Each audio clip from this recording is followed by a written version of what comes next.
Welcome to today's episode of Cascading Leadership. I am your friendly neighborhood talent strategy nerd, Dr. Jim. This is the season 3 premiere episode. And in this conversation, our featured guest is going to teach us what are the foundational elements of empowerment. We're also going to learn what are the things we need to do to move past the performative empowerment culture that exists today. And we're also going to learn how to build the confidence and resilience necessary to overcome any obstacle. And the person that's going to guide us through this discussion is joining us today. Ashley, welcome to the show. Oh my goodness. Thank you so much for having me. I'm thrilled to be here. And we're going to kick off your new season with a lot of interesting and exciting efforts to connect empowerment. Just as some context for those that are joining the show or listening to us, Ashley and I met earlier this year at Sherman Inclusion in San Diego. And she's got a really powerful story that ties into the conversation that we're going to have today on empowerment. And rather than me telling you that story, I'm going to have Ashley tell us a little bit about the work that she's doing, the impact that she's making, and then that's going to frame the discussion that we're going to have. So I'm the president and CEO of Empowering Differences, which is a intersectionally based leadership development organization. We help leaders really understand their top 10 most common differences and how to drive empowerment faster through all of those 10 differences through curated specific leadership actions that drive those measured impacts fast. And I came to this job and started doing this empowerment educational framework after working in diversity, equity, and inclusion for a bunch of years. I'm sure we'll get to that origin story soon enough. But no, it's really great. I love being able to help leaders. I do leadership groups. I do training. I actually host a leadership conference on a cruise ship. All of these things to put people out of their normal day-to-day element of where they think they should get their leadership at and who they should get their leadership from. And I really reframe that narrative to help them see the world in a different lens. I appreciate you giving us a high-level view. I want to dig in that area a little bit, because when I hear what you're saying, you've been in the DEI space for a while, you're doing a lot of the work when it comes to leadership development. And as a passive bystander, if I'm sitting here hearing this, the question that would pop into my head if I don't know you from anybody would be, what makes your specific leadership program different than any number of other leadership programs? I would probably tell them a little bit more about my research that went with my leadership program. I actually spent about 8 years of research connected to all of the differences that we have as humans, forming a research panel by having dialogue discussions and research questions that the group went through. We were able to really center around this leadership model to make sure that it would have a lasting impact towards all the differences that we have as humans. I appreciate the context there. And I want to tie in one other element of what you mentioned earlier, which was the intersectionality aspect of the work that you do. Why is that relevant to somebody that might be evaluating various leadership development programs? How does that play into the programs that you bring to market? So when you look at your leadership development program, I really want you to think about two parts to this. One is, who is the person who's delivering the leadership development program? Because if you don't always have intersectional differences represented across the person who's delivering the leadership message, it's not going to necessarily have the same resonance as it will if you look at the differences. So if you have just one gender delivering all your leadership program, or you have just one race, you want to make sure that it goes across all the differences, because those lived experiences that those individuals have as a leadership development expert, this gives them the ability to connect their own lived experiences to connect on resonance for the person who's listening on the other end. The other person on the other end doesn't have to be from that same gender or race or religion or ethnicity or age background, but it's a key element to have to make sure that you have a different roster of all the people who deliver this educational programming to make a measured impact that way.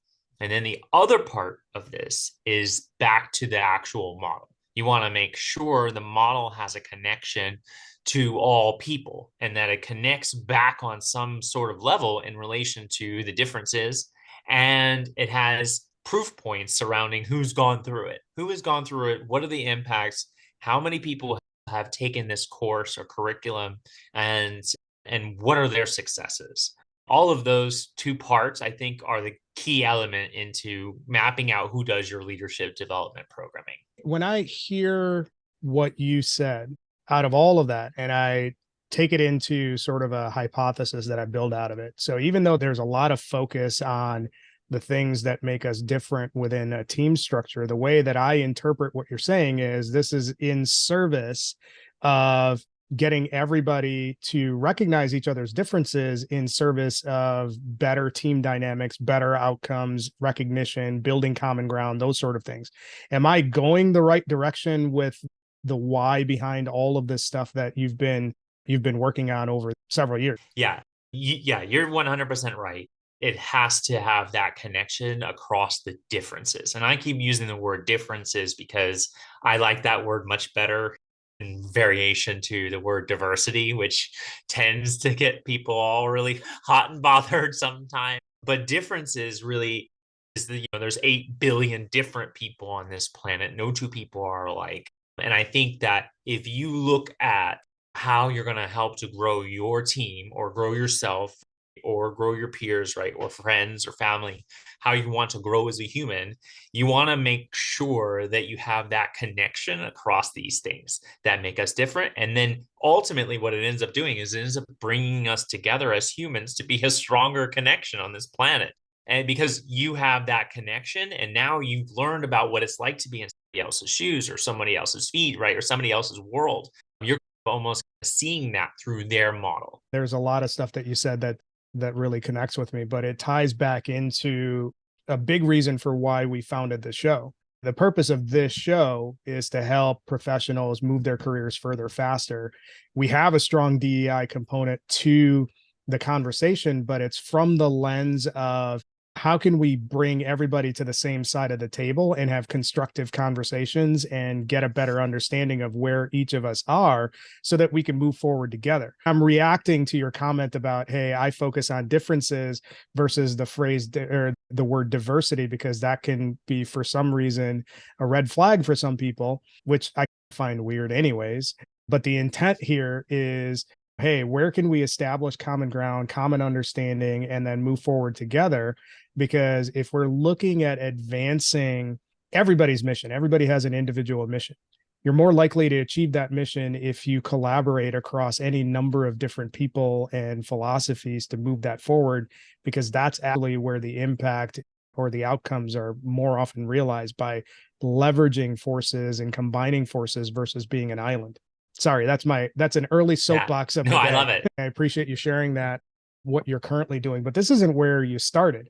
So wind us back and tell us about how you actually got here. I actually started my first career in the restaurant industry. And in the restaurant industry, I worked as a server. And I remember my first manager, he said, hey, Ashley, if you're early, you're on time. If you're on time, you're late. And if you're late, you're unacceptable.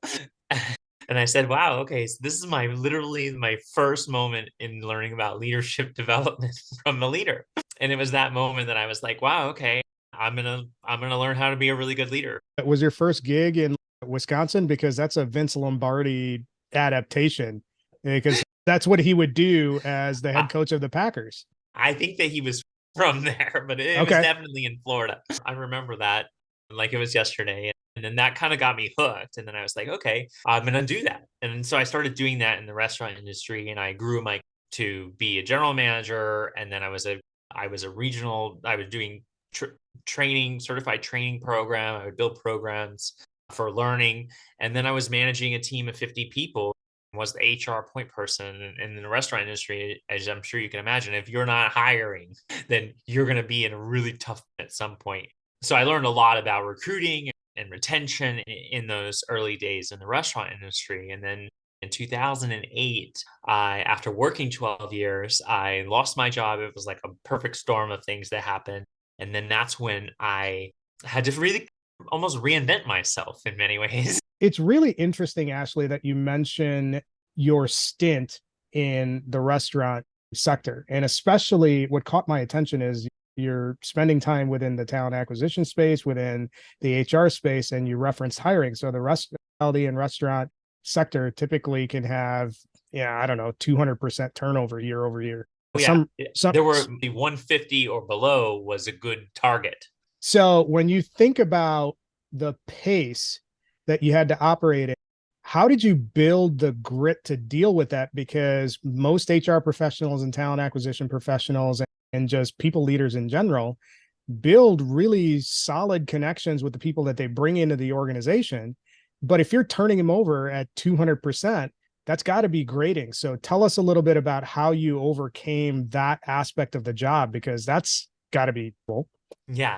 My recipe was to make it almost like a family, and which is hard in a chain kind of style of a restaurant business.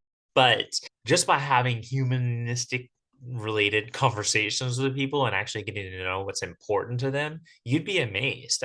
And but knowing going into the conversation that you're probably not going to have that employee for very long, but treating them like they're just a part of the family is, and when I say family, like I'm talking about that you actually really like this person. Because I know that sometimes we can have family and it not be a good scenario. Yeah. The common wisdom is if you ever hear an employer describe their organization, we're like family here, that's a big red flag and you run the other way. Yeah. But to the point of we would have an actual conversation and actually care about each other. And I really wanted to make it be known that they were going to go off to college, and then when they went off to college that they were welcome to come back and work when they come for home for the summer, or they could come back to work during spring break. They could come back to work whenever they wanted, because I wanted to be able to make it known that they were always welcome. So I think that that's part of it. And then the other thing I would say is it goes back to the differences that we have, really getting to know how different everyone is in this space. One of the biggest differences that I think is impacted a lot in the restaurant retail sector is language, which being one of those top 10 most common differences. If you don't have the respect in nature to be able to at least speak 4 or 5 different words or phrases or sayings in another language, then you're not going to really build that kind of cultural respect that's necessary for them to be your employer. And so in America, obviously, you need to be able to speak Spanish in some nature, especially in this industry, because that's going to be a lot of what people may speak. So I learned a lot of restaurant Spanish to be able to make that bond stronger. I never really thought about the multilingual aspect of success factors in the retail or restaurant space. So that's really interesting. One of the things that you mentioned is that after this pretty long stint in the restaurant space, you basically had a confluence of events where you were out of work and you decided to reinvent yourself. So tell us a little bit more about what that process looked like and what that involved. I was out of work and I was losing my house from the 2008 housing crisis. And I really wanted to find a new home. But what I found when I was readying myself, I really actually worked a lot on step one of my leadership model, which is know yourself. And that was all about doing research around how you saw yourself in the world. And it really helps you to focus on building your own confidence framework. And then that is what led me to have conversations and try to and be ready to go back to work. And I went through this process of trying to find employment, and I realized that I could find employment, but it was going to be an entry level position somewhere, and I was going to have to work my way up. And that was like the ultimate red flag that I needed to have waved at me that said, hey, if I'm going to go and work and have to work my way up in an organization again, then at least I'm going to do it and be authentic and live only one life and stop hiding who I really am. And that's when I made the decision to transition my gender, because I just wanted to be comfortable. And if I was only going to be a part-time associate starting in a bank, then at least I was going to do it and be comfortable and be me. And it wasn't a big flyer for them to take, a flyer on hiring someone like me, because I was going to tell them about all the empowerment research I was doing. The people that are going to catch this on YouTube, they're going to see me lapse out of my normal RBF and make a questioning face when you mentioned it wasn't much of a flyer. I'm thinking about the sector that you moved into, banking and finance, right? So Yeah. even with an entry level role that you're taking on, I wouldn't think that's necessarily the environment that's going to be quote unquote accepting of that change or process that you're undertaking. So how did you create the space to even do that in that space? It starts with definitely looking up a little bit more about the employer that you're going to interview at. And so I saw that PNC Bank had a diversity and inclusion program that they had just launched that year. And that was one reason why I thought that might be a good place for me. I saw they had a program. And then the other part to this is that it all comes down to the human who's on the other side of the conversation. And I actually interviewed the hiring manager who said yes during the interview. She didn't say it during the interview, but I interviewed her for the book that I wrote because I wanted to have her perspective. I wanted to know what she was thinking when I walked in the door and then what she was thinking when I left that interview. And it's a microcosm of empowerment because I had to walk in with the confidence to know that I belonged in that space.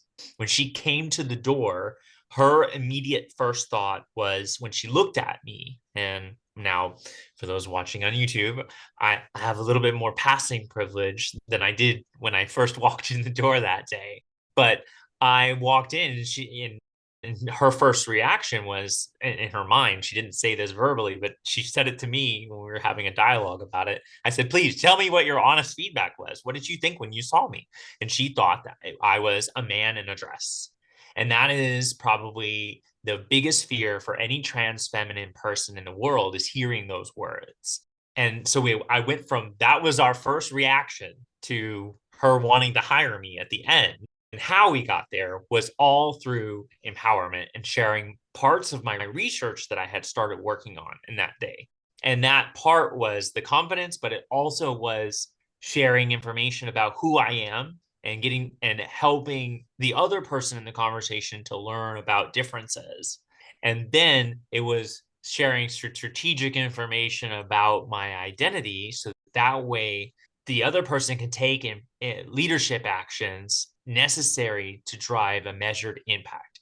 And the measurement part was that I talked about the fact that there are more than 2 million transgender people who live in this country. I didn't just self identify as me as one person. I started sharing economic impact statistics for my difference. And then I would share an economic study.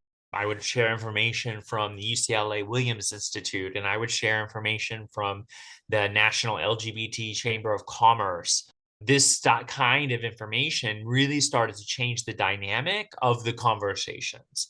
And it was that moment that I had the conversation with her where she said, wow, okay, this is really interesting. I think you're actually way overqualified to be a teller, a part-time teller in the bank. And then I So addressed that concern. there's a lot of material here, but I think one of the important things that I'd like you to draw out is build some additional context in terms of the era that this is happening. So these sort of conversations or experiences that you're describing even now are difficult to enter into. But Yeah. this didn't happen like yesterday. No, this was 2010 in Florida. Yeah, that frame of reference, because I don't want it to be undersold. The risk, maybe that's not even the right word, the risk that you took to do or say this or be authentic in the way that you were, because back then, even though we've come a fair amount of distance, that was not the time where you could be open and transparent. Did you just make a pun? Transparent. Oh my God. No, I didn't. I didn't. I don't think that could be undersold as far as the Well, era that you did this. yeah, but the thing is that when I got to that interview at PNC Bank, I had already had 40 no's. So I had a door slammed in my face. I had the cops called on me. I got trespassed from a job interview. I got to experience all the ways that I could burn and crash really fast. And I got told, oh, you don't have a job interview here today. Oh, you have the wrong address. Oh, we don't hire people like you. Please leave. Those were all some of the conversations that I had. And those all kind of shaped the way at which I was going to frame the information with enough heartfelt information around how I was going to show up and how I was going to move. I was going to address all of those things, that I was going to be here in this moment. I was going to show up for work. I was going to be respectful, look respectful. I had to address all of those things, plus hit them with the economic statistics. I'm processing your comment about, hey, I was told no 40 some odd times and had all of these things happen. I don't understand how you navigated all that without being a bitter, angry person. We haven't known each other for a really long time, but you seem like a really positive and uplifting type person. And having gone through that, I could probably say, I'm just going to turn into one of these I hate the world type people. But this goes back to Thomas Edison, right? And learning how to invent the iridescent light bulb, right? It's how many, what, 2000, I learned how many ways not to make a light bulb. And then I learned the one way I needed to do it to make. Yeah. No, that's fair. That makes sense. But you have to learn something from every time you interact with someone and it doesn't go the way you wanted it to, or you didn't get the intended outcome that you were hoping for. I walked into the first interview and I wanted to get to a yes, right? But all of those companies that said no weren't in the right space in the right moment and the right place for me anyway. When I listen to what you just said and apply it to one of my favorite books, which is Chop Wood, Carry Water, it's don't obsess about the outcome. It's focus on the process and how that process is moving you towards the desired outcome. So I think that's important. So I really love the fact that the way that you got to your win, got to your yes, was by tying in all of the economic impact and making the business case. So you ended up getting the job, and now you're in finance and banking as a bank teller in a job that your hiring manager is saying you're overqualified for. So how did you bridge or move through that environment? That is when I just kept the pedal to the metal. In essence, I realized that in the banking finance world, you're either an ops person or you're a salesperson. And honestly, I understood both of those worlds pretty well from the restaurant industry, and I just applied them. I think that you can't necessarily teach extroverted skills to people, right? And if you're going to sell things to people, you need to make sure that it's something you believe in. So I started to learn about all the banking suites of products. And then I really started to follow into the economic statistics. And I would go to where the community was. And I started really focusing on the LGBTQ plus community, especially the transgender community. So I would use my own money and I would set up a booth at a transgender conference. And they would walk through the conference and they would see, right, wigs and jewelry and makeup. And then there was PNC Bank. And then they were like, you would do a double take. And then they would look at me and they were like, and then they would pick up my business card. And then they were like, oh, wow. Oh, you're like one of us. And it was like a shocking moment in that moment. And I would work a weekend at one of those events and I would bring in like enough clients for an entire quarter of business that I had to book. There's a really important call out that I want to bring attention to right there. And it's comes up over and over in our conversations with other leaders, which is the whole concept of representation matters. You have to look like the organizationally. And before we get into the performative, non-performative element of it, at a fundamental level, you should be looking like the communities that you serve. And we're in global communities. So what does your organization look like? And I was smiling when you're telling the story about the reaction that you got. Oh, you're one of us. It's the same reaction that I have when I see somebody who looks like me in a general sense in a position of leadership in any organization that I happen to be checking out. It's pretty cool to at least at some level make that connection. Oh, this person is likely to have a similar experience in their journey to where they are as I am. So I had to jump in there. Yeah, it's totally okay. But yeah, that was that moment. And I was like, oh, okay, what if I started applying this in other spaces? And then I was thinking, okay, maybe I should be thinking like more broadly. Like I don't have to actually just go to the LGBTQ event or the trans event. I can just go to any diversity event or any event. And I started moving myself in other spaces. And then over the course of the first 4 years working in the banking industry, I had a couple different titles. I was a banker. I did some business banking, and then I was a registered investment advisor. I passed the Series 7 and 66 exams. And and then that led me to becoming like I was in the top one, two, or three revenue producing employees across the whole bank for 3 straight years. And then that gave me a lot of political capital in the organization. And I actually built a business plan, and I pitched this business plan around what I was doing to kind of go around to diversity and inclusion based events in Florida. And then I could do that across the whole company. It helped that I was in the PNC Bank Employee Hall of Fame, and I actually won their performance award, which is their Hall of Fame thing that they have.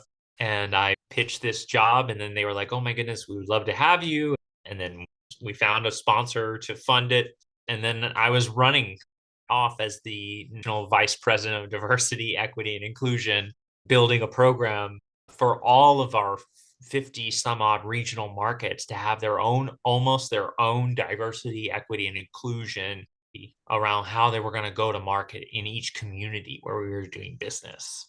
When I listen to that journey, it's move from having a niche focus and building that and proving out a revenue model and then expanding that out. How did you keep from getting pigeonholed into where that's great and all, Ashley, but we want you to do this sort of thing, which is your quote unquote wheelhouse? Did you encounter it? And if you did, how did you get over it to make a more broad based business case? That kind of really stems into why step 3 is to develop your strategy of my 4-step leadership model. You have to have a strategy to empower all 10 of your differences. If you think that you might be getting pigeonholed, then that means your strategy is pretty basic to one of your differences or two of your differences. And what happens for those in the LGBTQ plus community is we start getting pigeonholed about gender or sexuality. And so that did happen to me. It happened to me even after I got to that position. It still happened to me because I was the national VP of DEI. I was still being asked to go and speak at the Out and Equal or at the LGBT chamber, or hey, we want you to come and march in the Pride Parade with us. Those were the kinds of things I was getting asked to do. I wasn't being asked to go and represent other of the diverse dimensions of differences.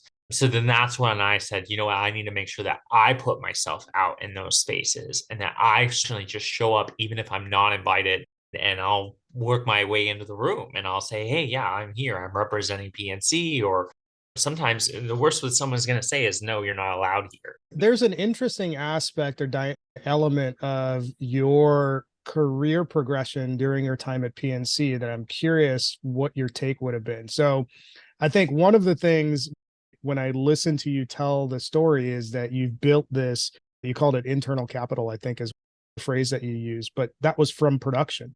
You won all these accolades, and we'll never know the answer, but I'm curious, how would that story have turned out if you were a middle of the road producer that still went this route? Would you have gotten as far in terms of advancing these No. issues? There was a fork in the road actually Okay. earlier in my career there. So the fork was, I think it was like probably in the first like my 5th month or 6th month there. The head of the bank for Florida, for retail, was in the branch that I worked in, and she came up to me and we were having a conversation. She was like, "Actually, everybody just keeps talking about you. I have to meet you," right? And so we had the conversation, and ironically, it was during the holiday season. And I want to say that I was talking about how I was going to help a nonprofit organization have this biggest turkey donation ever. So I had to go after work and find as many turkeys as I could at all the grocery stores. And so we were talking about that, and she was like, "Oh my gosh, how can I support?" And we were just having a conversation, and she actually literally in that moment asked me if I wanted to enter into the leadership development program for managers and become a branch manager in the bank. And I remember it clear as day because that was what happened when I was in the restaurant industry. And they saw that I had leadership skills and they immediately wanted to suck me into that leadership model, right? So that way I would go into the development program and then I would be a branch manager. I would get VP, I would get that VP title. But then I thought to myself, I literally went back in my lived experiences and I said, the same thing could potentially then happen to me. I'm going to go in that pathway. It'll work out great. I'll become a branch manager probably pretty quickly. And then I'll be a branch manager. And then what's after that? And I didn't have a lot of confidence that was going to get me onto the national stage and then the international stage where I am now today. But that was my thinking, was that if I took that path, and that was going to potentially limit how I would have had a lot more layers of people. Retail banks have lots of layers of people. You go from branch to regional to super regional to then state, then it's like literally there's 10 layers of management levels to get to the top. And I literally said, you know what, I'm just gonna focus on being an individual contributor for right now. I'm gonna continue to do that. And that way I'm gonna gain that capital that way. And I'm gonna try it this way because I want to see what happens at the end of the day. There's a really interesting aspect of what you just said that ties me back to a conversation that I had recently with Chris Williams.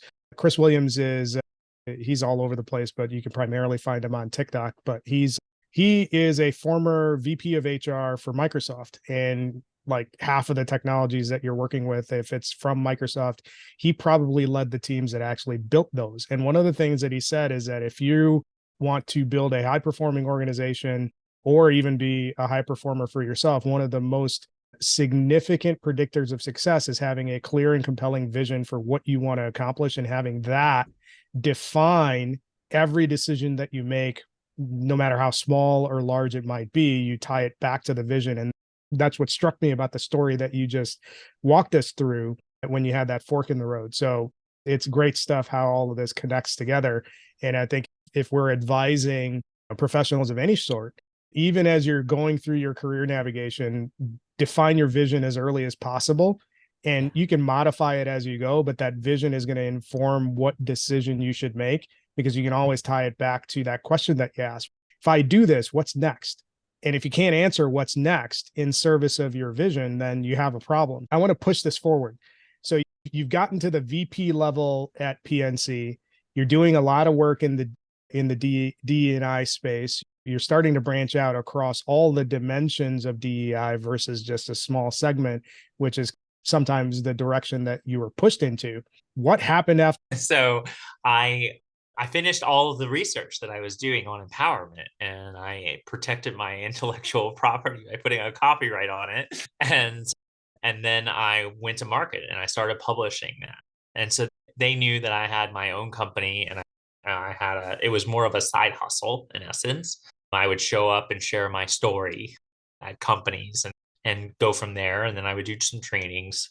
And then I realized that there was a larger play regarding my research, and that it was not just a book, but it could be a workbook, and it could be a learning and it could be a leadership-led cohort, and it could be an online technology to help people understand how to drive empowerment faster.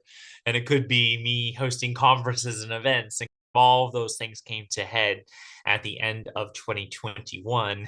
And then I took a look at my financial results as 2021 was coming to an end.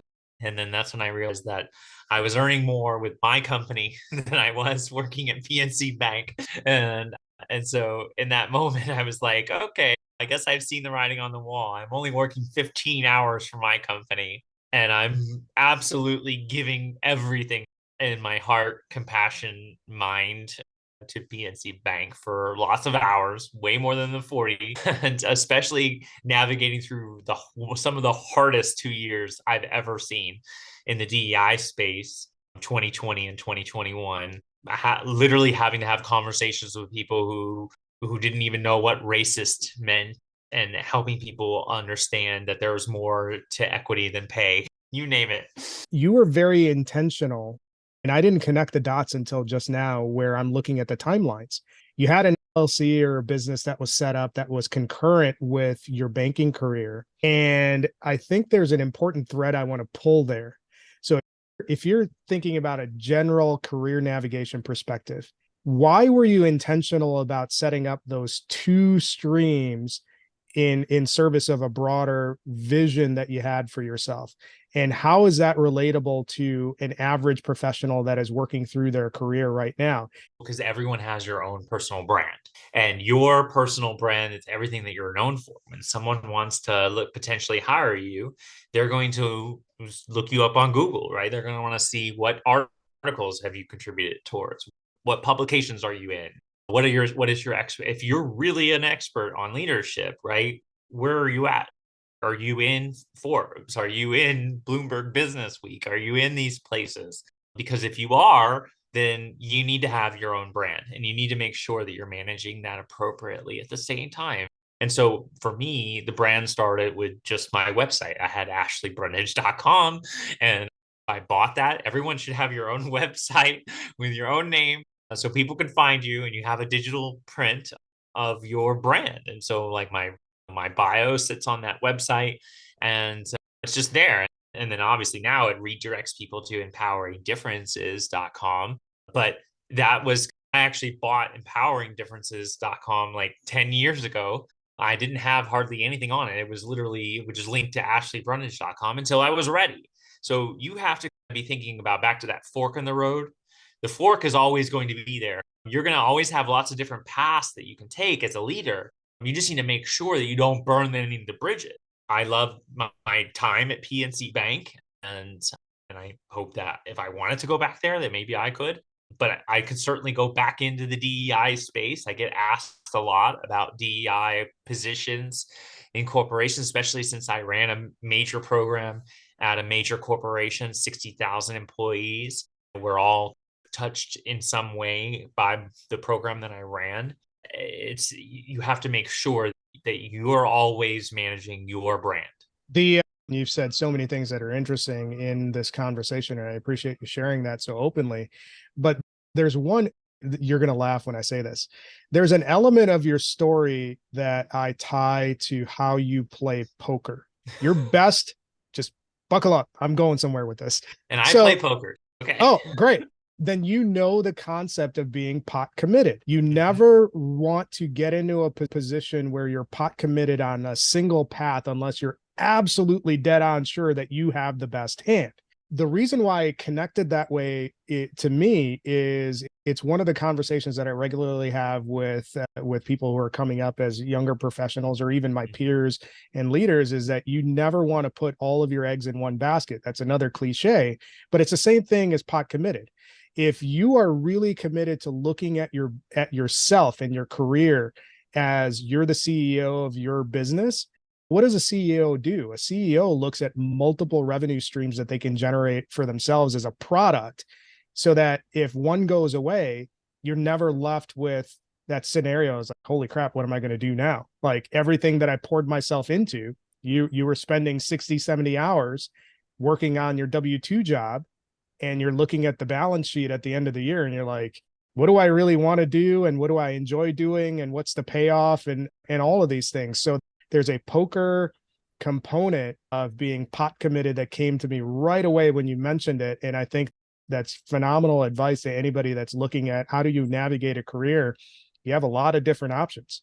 And I would add too, while you're on that career journey, also use the poker analogy of pot committed, because in order to know if you're pot committed, you have to be looking at the pot and counting how much is in the pot. And that means that every time someone puts money in the pot, you should be able to look at it and know exactly how many chips are there and approximately how much money is in that pot. And then you should be able to process a percentage number in relation to what you have left of capital. How much capital are you holding onto your own hand in every moment that you move about this world? So if that's in my own company, right? So when I signed a contract to do a conference on a cruise ship, I knew what the overall impact was. There was $110,000 commitment. I knew that was the end goal. And so I said, okay, I can pull back. I know what the actual full commitment is. Well, I can lower the count, I can lessen the impact, but I know how much money I'm committed to doing. Yeah. So monetary part of what you do to grow yourself and your company, the company you work for. You should do this even as an HR professional in the company you work for. Oftentimes, as HR professionals, we tend to not think about us as being the monetary instrument for the organization, but you really are one of the most monetary portions of the company. You can have a major impact, right, on the retention, the recruiting, right? How much does it cost to bring someone? You have to know these number of pieces because that's where the empowering data lives. That's where the power number and empowerment lives. The way that I understand what you just described we're going all out on the poker references here is that when you're looking at the pot, No, we're going all in. that too, we're going all in. But the way that it connected with me is that not only do you have to know what's in the pot, you have to know how much of that pot are you responsible for? Like how much of that did you drive? How much, and you need to know those numbers because if you're driving your career forward, you need to say, hey, I want this because I've actually done this and this, and it's related to this much in terms of business impact, which is what you did to get the job in the first place in your own story. Like everybody needs to be equipped that way. I want to wind this back really quickly to one of the other points that came out during our conversation, which was when we're talking about personal brand, there are people that are going to be watching and listening to this saying, I'm a 2 or 3 year experienced person. What kind of brand do I have? And I think it's important to call out that every person has something of value to somebody else. So you just need to tap into, okay, I'm 3 years into my career. What's the person that's just starting out need to know that I can actually share with them and potentially monetize that as part of my effort? So you don't ever think that, oh, I'm just because my title is this, I don't really have anything of value to offer. Or it could literally be your first day on the job or the first day in the organization. Guess what? You have a perspective that's highly valued. You have literally a complete outsider's perspective, or you have someone who's on the first day's perspective. I know that throughout the conversation, we've been walking through your story and all of the different turns and pivots that have happened in your story. And we've talked about empowerment in general and some of the things that people need to pay attention to. If I'm looking at it from an organizational perspective and I want to create an inclusive organization, an empowered organization, what are the things that I need to do from a framework perspective and an execution perspective to make that real versus performative? Yeah. I think it comes down to really having a better foundational knowledge level for all your employees on the three parts of empowerment.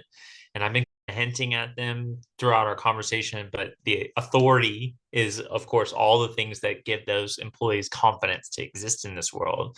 Those are where the emotional ties to empowerment live. Person to show up even though they don't feel well, or to put power through on a day that they don't really want to be there. They have competing priorities. That person does that because they are really emotionally tied to the organization. It produces more emotionally intelligent employees who really understand their authority impact on an organization. And then the power portion of empowerment is all of those measured non-performative, right? The super impact number database, right? It was me talking about the more than 2 million, or if I was going to talk about the $1.7 trillion buying power of the LGBT business community, or it's me talking about the more than $3 million in revenue that I was producing every single year in new business development. Those are the performance nature items that all have some sort of unit of measure. The unit of measure is usually some sort of number track metric. If you don't combine both of those, the impact of the emotional side of why you're here and how you're going to do your work, and all of those things, and then also combine that power element, the authority and power has to also be connected to people. So that way people know that this is part of the organization's impact. Oftentimes you will hear or will see the advertisement campaign that says, oh, come work here because we empower our employees to grow their career. But in the end of the day, that statement alone on its own from a corporation doesn't involve people, and it doesn't necessarily involve any sort of metric that is power driven, and they might be trying to hit at your authority so you hear that you can grow in your career at that company, but it doesn't include all three. So it really should not have the word empowerment into it. Have to be able to combine all three elements. So an employee could go on an ad and say, come and work here because I worked here for 4 years and I grew in my career from part-time associate to become the national vice president of DEI. And that's why I felt like I was empowered to grow in my career. I could say that could be an ad. When I think about authority and power, I look at it slightly differently. If we're trying to make DEI or any element of diversity or empowerment real and versus not performative, you have to have buy-in, but not only just buy-in, you have to have people that actually live what you're talking about at the highest levels of the organization. Tell me a little bit more about how this model plays into getting your executive and senior leaders to live what they're talking about as a function of advancing DEI in general, but empowerment in particular. Yeah, that comes down to the differences. And that's where the differences, because it's empowering differences. So then the differences assessment that I put a leader through helps them to recognize whether they have privilege or disprivilege in relation to the 10 differences. And then that's where if they see that they do have a privilege or they see they have disprivilege, those are the items that they should be focusing on first. And then that's how they drive the empowerment faster, is through those leadership actions and the 4 empowerment steps. So the 4 empowerment steps also then connect through the empowerment. So step 1 is to know yourself. And that's where you'll learn the emotional intelligence necessary to execute what you feel empowerment is and how you connect with it, and then how you connect it to other humans. And then step 2 is to know others. And that's where you learn about the differences. So as a senior leader in an organization, you have to be able to say, okay, I don't know a lot about this community. I need to go and learn. I need to actually show up at their event. This is why you have employee resource groups. If you have them so that way the people who are not from that difference can show up and actually learn about that community. The first employee resource group that I ever joined was the Asian Pacific Islander employee group at PNC. I showed up there because I really wanted to learn more about that community and that culture, because it was the one that I knew the least about. And so that's how you actually grow as a leader, is you learn about the differences. And then step 3 is to develop your strategy. You develop your strategy for all 10 of your differences, not just one of them. So you even have to have, so for white male executive leaders who are cisgender and straight, you also have to learn about and build a strategy for race or sexuality. Even if those terms or those differences make you uncomfortable, you need a strategy around how you're going to drive empowerment through differences for each of them. And then the 4th and final step is those empowering actions, as I call them. And then those are the actions that you do based on your differences. So whichever differences that you have that need the most empowerment for self, for you as an individual contributor, then those are the ones you should focus on driving empowerment faster through. And if you're the leader, then you need to make sure that you're empowering the other people in the organization. Just those 2 things that or 2 elements that you just mentioned could be a show in and of itself. And breaking news, if you want to dive into the details, I'm sure Ashley is available for hire to help you get through all of that. So I'm just throwing a plug in there for you. This has been an awesome conversation, Ashley. I appreciate you sharing all of that insight. Before we wind everything down, if you take everything that we've talked about and you're framing it in terms of key lessons or key things that people listening and watching are going to need to walk away from, what would 2 or 3 of those most important takeaways be? I think that the biggest thing is be cognizant of where you are on this journey. Take stock, right? We said to take note of what's in the pot. Okay. Going back to the poker reference. You should know how many chips you have left in this journey of where you are, how committed you are to the organization. All of those things drive into you as a leader. That connects back to the differences. It connects to the empowering actions that you do. All of this requires you to look at this stuff very holistically, like literally thinking about step 1, know yourself. Have to do that holistic evaluation of where you are on this journey. Great stuff, Ashley. Last thing before we sign off, where can people find you? Yeah, so definitely go to empoweringdifferences.com. That's where all of your empowerment needs are there. And then if you want to connect with me on social media, I'm at Ashley, ASHLEYT Brundage, BRUNDAGE. And you can find me on any and all of the social media platforms using that. And then you can also connect with my company, Empowering Diff, on social media, because differences is just too long apparently for some. I appreciate you hanging out with us and sharing your story, and also the critical takeaways and lessons that came out of your journey. I definitely hope that you share this out with your friends. When it comes to Cascading Leadership, our mission as a show is to help people move their careers further faster. So definitely listen to the show, subscribe and follow on all of your favorite podcast platforms. You can find us on YouTube. We're on TikTok. We're on LinkedIn. That's the main channel that we're on. Tell a friend, because one of the things that we're looking to do is aggressively grow the listenership. And we've had a great first couple of seasons. This is the kickoff to season 3, and we will have a lot more interesting conversations coming up on future episodes of Cascading Leadership.